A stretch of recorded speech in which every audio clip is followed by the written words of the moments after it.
Temperatures across the board are in the mid to lower 30s. Right now 30 degrees in Bloomington, but it's feeling like 21. 35 in Jacksonville, feeling like 29.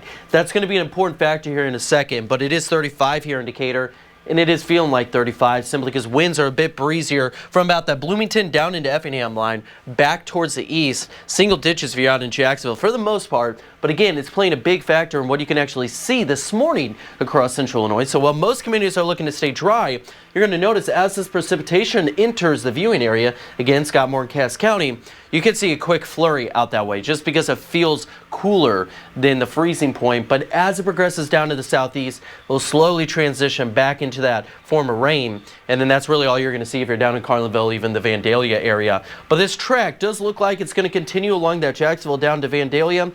It's just going to be on the far side, south side of Vandalia if it were to hit your area, but not expected to accumulate whatsoever. You're just going to notice a quick possibility of a snowflake, even a few rain droplets on your car. But then we start to really focus on what's going to happen Friday as that new system really starts to wrap through across central Illinois. It's all dependent on the location of the low pressure. So as we look at Futurecast by Nessler Associates, we're starting off with mostly cloudy skies and an opportunity for a quick stray shower this morning. More sunshine this afternoon, though, across the board. Then we immediately start to get into your Thursday night, into your Friday. Look how winds are out of the north. You can start to see the system forming up towards Montana, even in northern Nebraska. Of course, eventually it does have to move through Iowa.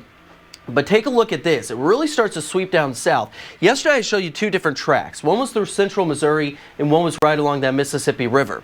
Now if you don't like the snow, there is some good news with this. The track has moved a little bit further to the west to go right along the Kansas City line, which is great because it means less snow accumulation. This is of course at least to one model. Now if this trend continues, you're going to notice a heavier snow by far exiting the viewing area. But I still think we could see a possibility out towards the state capital, Jacksonville, and then less so here in Decatur. If you're up in Fort Iroquois County, you could get a dusting, but that would be on the extreme side for you. But of course, the system looks to be heavily centralized towards Missouri, so they're by far going to get more of the snowfall. And then it does wrap back to the north and eventually off to the east, but that would only impact southern Illinois by that point, not necessarily us. So whenever we start to look at that snowfall accumulation, keep in mind the darker the contour and the closer it gets to some of the purples and lavenders, the heavier it's going to be. But even then, again, limited to no accumulation up in Fort Iroquois County, a dusting at most.